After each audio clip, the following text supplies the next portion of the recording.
আসসালামু আলাইকুম ভিউয়ার্স, কেমন আছেন? সবাই ভালো আছেন? এই যে ব্লেন্ডার দিয়া আমাদের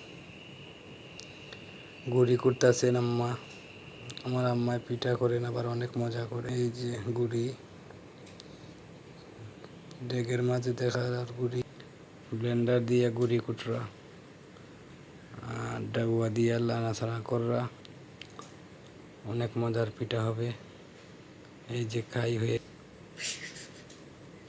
পিঠার খাই নিজে হাত দিয়ে গুলতেছেন আমার বন্ধুরা। সবার উদ্দেশ্যে বলতেছি, সবাই লাইক কমেন্ট শেয়ার করবেন। বানাইতেছে আরে এই যে পিঠা কয়টা বানাইয়া মা, আমার বউ, এই যে আমার আম্মা অনেক সুন্দর করে পিঠা বানায় আমার মা।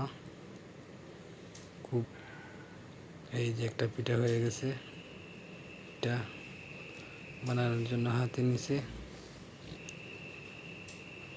হাতের পিঠা অনেক মজা। আমাদের সিলেটি ভাষায় বলে গাইয়ারি। চুলার মাঝে বসাবে, পরে মাঝে পিঠা রাখতেছে, হাত দিতেছে, দেখছে কেমন নাড়াচাড়া করে। আবার পাতলা করে দেওয়ান লাগবো, পাতলা পাতলা করে দিতে হবে। এই যে গায়ের মাঝে পিঠা রাখতেছে, দিয়ে গায়ের মাঝে পিঠা। এই যে আজকে অনেক মজা করে খাবো আমরা সবাই। চুলার মাঝে বসাই দিছে পিঠা, পিঠা এই যেটা আবার পিঠা বানাই দিয়ে খাট ব্লাইন দিয়া পিঠা এই যে বানাইতেছে। হাতে নেই খাটের মাঝে কিভাবে তৈরি করে, এই এটাকে বলে সিলেটি ভাষায় খাট ব্লাইন।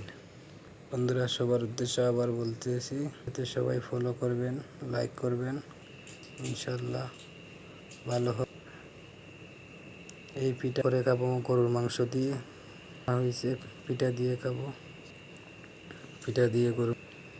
আমাদের ফ্যামিলির সবাই গরু। এই যে একটা রুটি পিঠা বানাইতেছে, এটা আমাদের সিলেটি ভাষা। এই যে আমার মা, এই যে গরুর মাংস দিয়ে পিঠা, সাতকরা দিয়ে গরুর মাংস রান্না, খুব মজার গরুর মাংস হবে।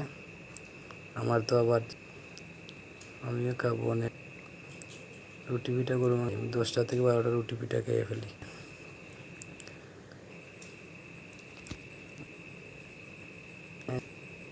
গরুর মাংস